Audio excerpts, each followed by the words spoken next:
Porque para mim aquela dor não parecia ser coisa do outro mundo, né? Para mim era uma dor que eu estava sentindo nas costas, como se tivesse um mal-estar, quando a gente respira que dói. As doenças cardiovasculares ainda acometem milhares de pessoas anualmente. E o infarto do miocárdio é uma das principais doenças que levam a óbito. O infarto do miocárdio é uma das formas de apresentação da doença coronariana. É a forma mais aguda delas, quando a doença da coronária se acessa abruptamente. Tem a interrupção do fluxo de sangue para uma parte do músculo cardíaco e essa parte entra em sofrimento agudamente. Aí é o infarto. O número de infarto no nosso país gira em torno de 300 a 400 mil pessoas, sendo que cerca de 80 mil pessoas ainda morrem de infarto todos os anos no nosso país. Esses números fazem com que o infarto do miocárdio torne-se um sério problema de saúde pública. O infarto é um problema de saúde pública dos mais sérios, né? Ele afeta as pessoas indistintamente, independente de sexo, de raça, de classe social, né? É por isso que prevenir o infarto é uma atitude para todos. É isso que a gente sempre defende e as sociedades científicas, lideradas pela Sociedade Brasileira de Cardiologia e a Sociedade Brasileira de Cardiologia Intervencionista, têm adotado ações conjuntas no sentido de informar a população acerca dos sintomas da doença, acerca da prevenção e acerca do tratamento. Nesse educativo, vamos entender um pouco mais sobre o infarto e ver uma série de orientações que ajudam a prevenir e a tratar o infarto e suas complicações. Vamos começar entendendo como funciona nosso coração. O coração funciona como uma bomba muscular que propulsiona o sangue dentro de nossa circulação.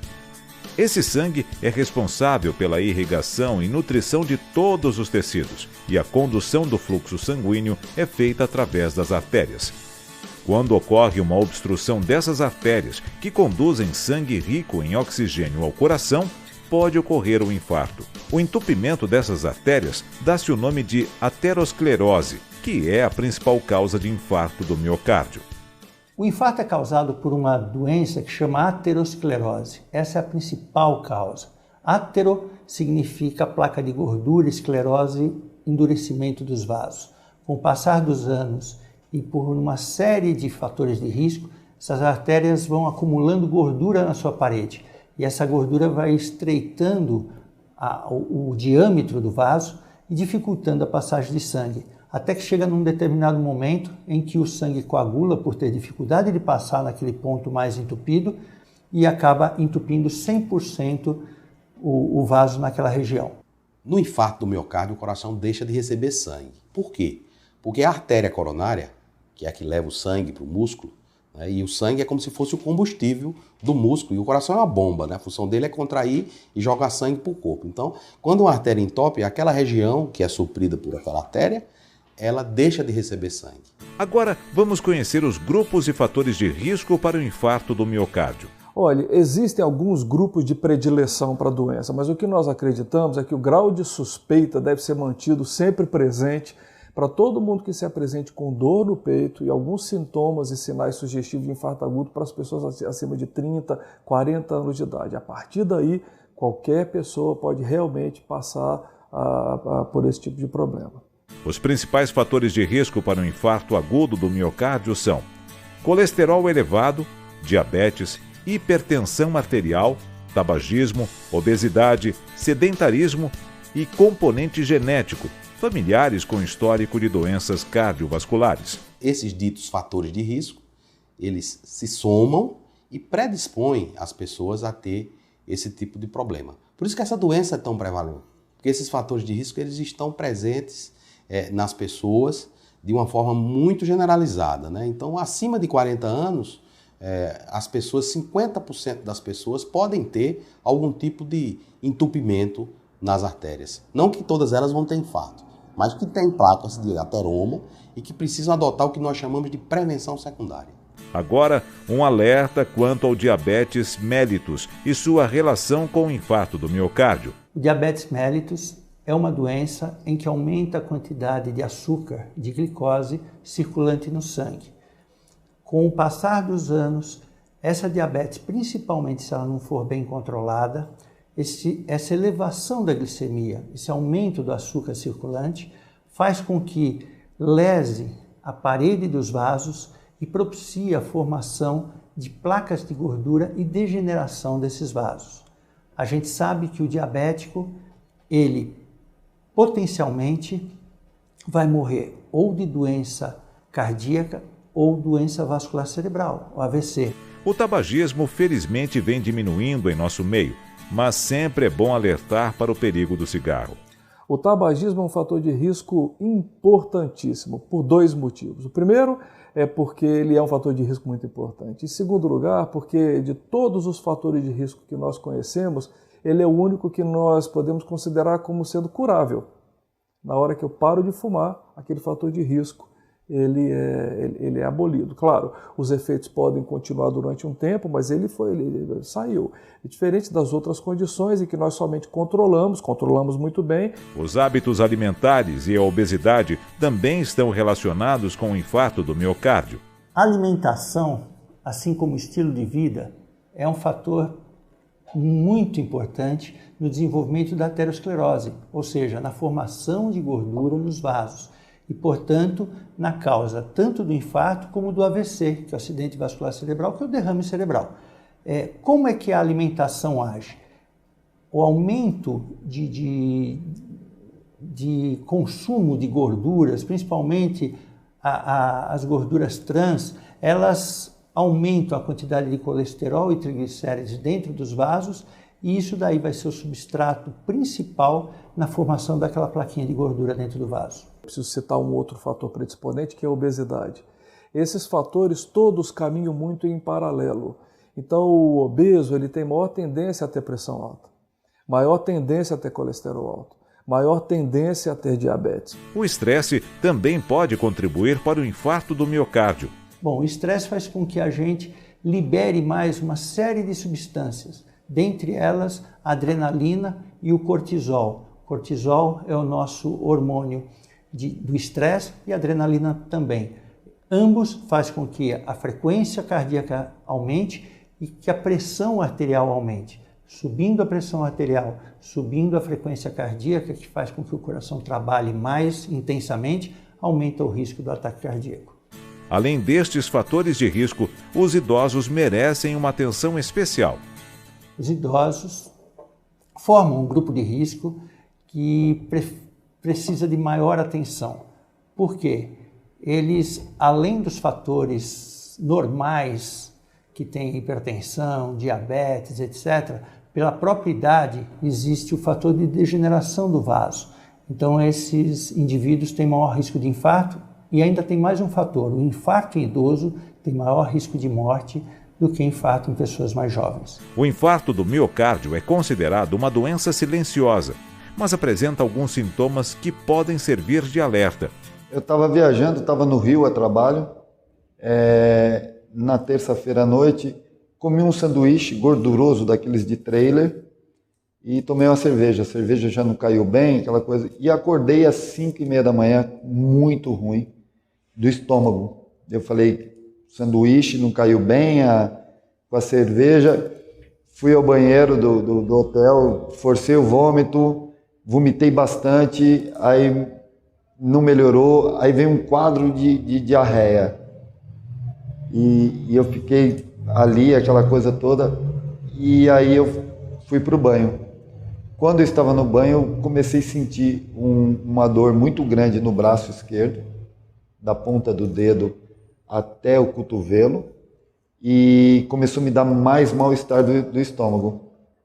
Eu acreditei que eu estava com alguma coisa, que não era só aquela comida, desci para me arrumei, fui na recepção e perguntei onde tinha uma farmácia para eu medir a pressão. E o cara falou, tem aqui ao lado, tal, e eu fui à farmácia fechada, dei a volta no quarteirão. Eu quase não chego no hotel. Começou a dor muito forte no peito, e aí eu comecei a acreditar que eu estava tendo um infarto pelo que eu já tinha lido, já tinha visto informações, tinha o quadro do meu pai, aquela coisa toda. Eu comecei a acreditar que eu estava infartando. O infarto nem sempre manda aviso. Nós, de um modo geral, vemos que o paciente apresenta uma dor no peito, que a gente chama de angina, que é no meio do peito, indo para o braço esquerdo, mas essa dor pode ser nas costas, pode ser onde a gente chama na boca do estômago. A gente usa até uma frase que dor acima do umbigo é sinal de perigo, que nem a nossa mãe falava quando a gente entrava na praia. No entanto, 10% das pessoas, ou pelo menos 10%, não tem nenhum sintomas antes do infarto. Ou seja, o primeiro sintoma é aquela dor muito intensa, muito lancinante, com falta de ar, com sudorese, transpiração, náusea, vômito e que às vezes a pessoa até perde o sentido e pode ter uma morte súbita. Essas pessoas são preferencialmente os idosos e as pessoas que têm diabetes. Curiosamente, são os pacientes mais graves e potencialmente que têm infartos maiores. Vale reforçar os sintomas do infarto do miocárdio. Dor para a mandíbula, pescoço, ombros e braços, principalmente o esquerdo. Sensação de desmaio, suor excessivo, náusea e vômitos, falta de ar. Ao reconhecer esses sintomas, deve-se procurar ajuda médica o mais rápido possível para evitar as consequências, inclusive a morte súbita. As consequências. A primeira, morte. E a morte às vezes é súbita. Às vezes não dá tempo nem de chegar no hospital, porque acontece uma arritmia cardíaca. O coração sem receber sangue, aí tem um distúrbio do batimento, e às vezes é um distúrbio grave, que a gente chama de fibrilação atrial, que o tratamento, fibrilação ventricular, que o tratamento é dar um choque no coração, para fazer o coração voltar. Isso dá uma parada cardíaca. Por isso que é importante, às vezes, o tratamento pré-hospitalar, né? Então, instalado o quadro de infarto, o médico tem que chegar rápido para fazer com que essa artéria receba sangue. Estávamos em casa e aí ele chamou, disse que estava sentindo uma dor nas costas e com vontade de vomitar. A princípio a gente achou que fosse uma dor muscular. E aí eu entrei em contato com um médico e falei para ele o que estava acontecendo, o que ele estava sentindo.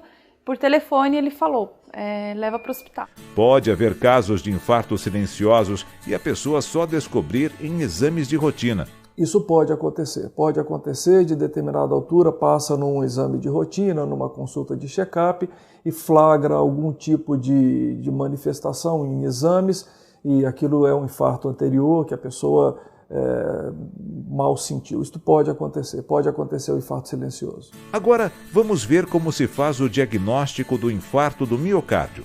Olha, o diagnóstico do infarto agudo ele deve ser feito por um médico. Então, o médico vai avaliar, vai ouvir quais são as queixas, que tipo de sintoma está sendo referido naquele momento e uma série de testes tem que ser feito para confirmar o diagnóstico do infarto. Todos eles muito rápidos e o eletrocardiograma ele é central.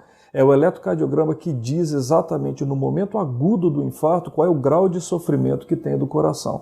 Ele vai ser o norteador de se tem ou se não tem infarto e qual é o grau de acometimento. A partir do eletrocardiograma, outros exames podem ser feitos, mas todos dentro do hospital já. Vamos conhecer as abordagens de tratamento para o infarto do miocárdio, que tem como objetivo desentupir a artéria e restabelecer o fluxo sanguíneo. O infarto agudo ele é causado pela interrupção abrupta de sangue dentro da coronária. Essa interrupção, na maior parte das vezes, ocorre porque se forma um coágulo dentro da coronária. Então é fundamental para o tratamento do infarto agudo que nós restabeleçamos o fluxo de sangue retirando esse coágulo. Existem duas maneiras de retirar o coágulo. Através do cateterismo, em que com métodos por catéter nós vamos até o coágulo e retiramos ele ou fazemos uma dilatação na região, ou quimicamente.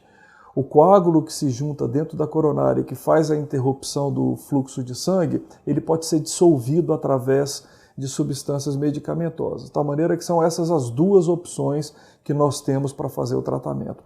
Ou medicação, que dissolve o coágulo, ou o cateterismo, que faz a dissolução do coágulo ali onde ele aconteceu. Outro exame importante e muito utilizado é o cateterismo cardíaco.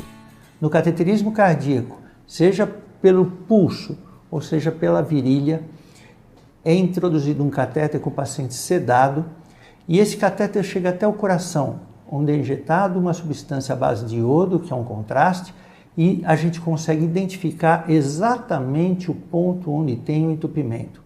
Uma vez identificado esse ponto, nós podemos fazer o tratamento com angioplastia. Agora vamos entender o que é angioplastia coronária, o principal tratamento do infarto do miocárdio. A angioplastia coronária é uma técnica que utiliza um pequeníssimo balão, o qual, ao ser inflado dentro de uma artéria estreitada, desobstrui o vaso e facilita a passagem do sangue. Também pode ser aplicada uma mini tela de aço, chamada de stent, que, liberada, ajuda a manter a artéria aberta. A angioplastia coronária com implante de stent, que é o principal tratamento do infarto, principalmente na fase aguda, na hora que o paciente está com dor, é um procedimento absolutamente seguro. O risco dele é muito menor do que o benefício que ele traz. Porque se a gente não fizer nada, a chance de morrer é 50%. Se a gente desentupir com angioplastia com stent, o risco cai para menos que 4 ou 5%. Quer dizer, o benefício é muito grande. Agora, vamos entender o que é um stent. O stent é uma prótese muito delicada e muito delgada que vai dentro da coronária. Uma coronária ela tem mais ou menos 3 milímetros de diâmetro. É um vaso sanguíneo com mais ou menos 3 milímetros de diâmetro. Um pouco mais, um pouco menos, dependendo da localização da coronária. E o stent é uma prótesezinha muito delgada e muito delicada que vai dentro da coronária para manter a coronária aberta, dilatada e desfazer aquela obstrução que causou a redução do fluxo de sangue. Os stents avançaram muito nesses últimos anos e hoje existem vários tipos. Hoje nós temos basicamente 3 tipos de stent no mercado. Nós temos o stent que a gente chama de convencional, que é um stent que hoje cada vez a gente vem usando menos, que é o stent, ele é metálico, só que ele não tem nenhum tipo de medicação. Ele faz a mesma ação dos demais, ou seja, ele consegue desobstruir do mesmo jeito, só que ele tem uma chance um pouco maior de voltar a entupir, porque ele pode promover uma cicatrização um pouco mais espessa dentro do vaso, no local onde ele é implantado. O segundo stent, que é um dos mais utilizados hoje no mundo, é o stent farmacológico. Se a gente pegar na mão, ele é semelhante ao anterior, só que ele libera uma medicação que faz com que essa cicatrização interna seja mais fina, mais delicada. Com isso, a chance de voltar a entupir é menor.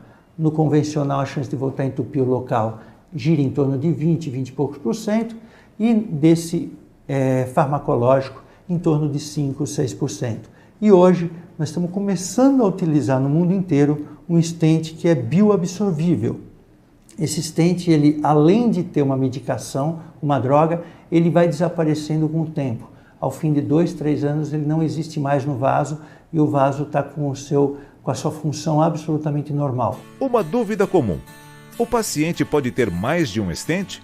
Muitos pacientes perguntam para a gente se pode pôr mais um stent, se não pode, se uma vez que tem um stent pode colocar um segundo, como é que funciona isso? O stent é uma molinha, é uma pequena prótese que é colocada no local onde tem o entupimento. Vamos dizer que você tem uma artéria que tem de comprimento, sei lá, 50 milímetros de comprimento. E o local de entupimento só tem 10 milímetros. A gente vai lá e coloca um stent de 12, 14 milímetros, quer dizer, um pouquinho maior do que o ponto de obstrução. O resto da artéria fica sem stent, porque não precisa, não tem entupimento. Nós temos mais de uma artéria no coração. Nós temos 2, 3, 4 ramos ou até mais. Então você pode desentupir cada ramo com um stent em determinado momento da vida.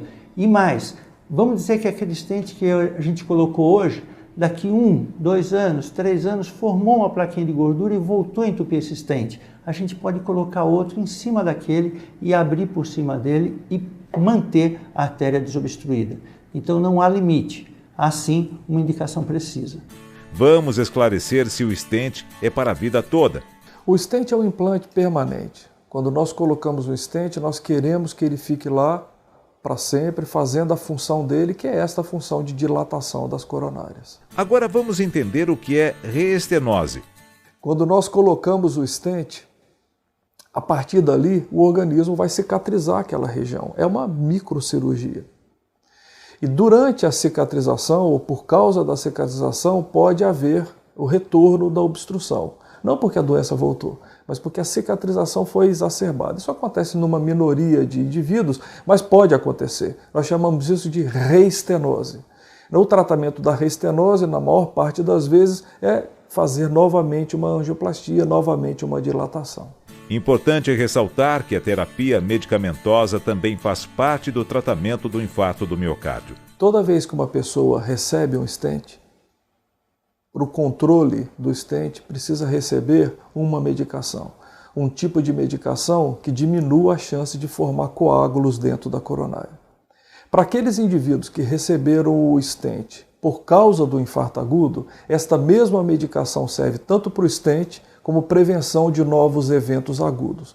Então, para aqueles indivíduos que receberam o stent por causa do infarto agudo, não há necessidade de adição de outras medicações, além daquelas que ele vai ter que tomar para a prevenção do futuro. Além da angioplastia e do tratamento medicamentoso, às vezes é necessário a cirurgia cardíaca. Vamos ver quando é indicada. O tratamento cirúrgico da doença coronária é um grande avanço, porque essa técnica, né, ela é aplicável em pacientes que têm a doença muito avançada, quando tem comprometimento de múltiplos vasos do tronco da coronária esquerda. E a cirurgia já vem sendo realizada há muito tempo, né? Desde 1967 que se realiza a cirurgia de ponte safena. E é um método que comprovadamente aumenta a sobrevida dos pacientes, né? Então a cirurgia, sobretudo com a utilização de enxerto de mamária, que é um enxerto que tem uma durabilidade muito grande, é associado a resultados muito bons e, sobretudo, aumenta a sobrevida, muda a história natural da doença, né? Então, ela tem uma aplicação ampla, mas no caso da doença multiarterial, que tem muitos vasos acometidos no tronco da doença da artéria coronária esquerda, tem uma gama de aplicações, são métodos, porque muitas vezes se criam como se fosse uma oposição, um ou outro. O paciente que é coronariano, que tem doença coronária, no decorrer da história natural, ele pode precisar de fazer stent, pode precisar fazer cirurgia. Isso é apenas uma questão do momento. Importante é ressaltar que o paciente que é tratado rápido e adequadamente do infarto pode ter uma boa qualidade de vida. A pessoa que teve um episódio de infarto, o infarto é tratado convenientemente, a sequela é muito pequena, ela leva a vida absolutamente normal. Não há sequelas funcionais. A pessoa não sente outros tipos de sintoma, por isso é que é tão importante tratar rapidamente e continuar a prevenção, para que nós possamos minimizar as sequelas e evitar que tenha problemas para o futuro. Vida normal. O fato de ter tratado o infarto não deixa o paciente isento de um novo infarto. Vamos ver uma orientação. Ele pode ter um novo infarto? Pode. Ele corre risco de ter uma nova crise? Corre. Se ele fizer um bom controle médico, um bom acompanhamento, ele tem alto risco disso acontecer? Não. Ou seja, se ele ficar desamparado, ele achar que o tratamento dele, que foi o implante daquele stent, foi um tratamento curativo, ele vai correr risco, porque ele vai abandonar o tratamento.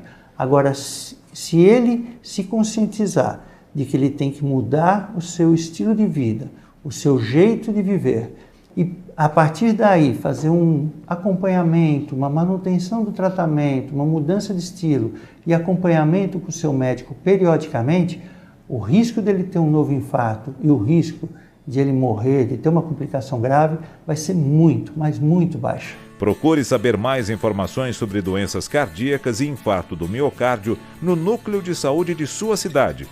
E anote algumas dicas. Sociedade Brasileira de Cardiologia Intervencionista, site www.sbhci.org.br. Campanha Coração Alerta, e-mail contato@coraçãoalerta.com.br, site www.coraçãoalerta.com.br. Hospital Bandeirantes, site www.hospitalbandeirantes.com.br. INCOR, Instituto do Coração, site www.incor.usp.br. Instituto Dante Pazanese de Cardiologia, site www.idpc.org.br. Como vimos, o infarto do miocárdio é uma doença grave que, se não tratada rapidamente, pode levar à morte. Mas, tão importante quanto tratarmos o infarto do miocárdio, devemos preveni-lo. Na hora que a pessoa se apresenta com infarto agudo, acontecem duas coisas para o médico. A primeira delas é uma emergência. Precisamos tratar o que está acontecendo imediatamente para evitar sequelas. Essa é a primeira coisa que passa pela cabeça do médico. A segunda coisa que passa pela cabeça do médico é a seguinte: bem, essa pessoa agora mostrou que tem predisposição a ter problema de coração, predisposição a ter algum tipo de doença das coronarias. E aqui está se apresentando como infarto agudo, nós precisamos prevenir para que ele não tenha problemas para o futuro. Então a prevenção começa imediatamente. Tratamos ao mesmo tempo o episódio agudo, que está causando ali o sofrimento agudo, e já começamos a prevenção para o futuro. E prevenção começa com alimentação saudável, prática de atividade física, controle da obesidade, controlar a pressão arterial e o diabetes, não fumar, diminuir o estresse e ir ao médico regularmente para fazer exames preventivos e receber orientação sobre a saúde de seu coração. O susto foi gigante. Hoje, não que eu seja aquele cara chato, xiita, que fique pegando no pé, mas eu falo com todos os amigos, fumantes e com hábitos que não são saudáveis, para se preocuparem, porque o susto é gigante e a gente vê a coisa do outro lado.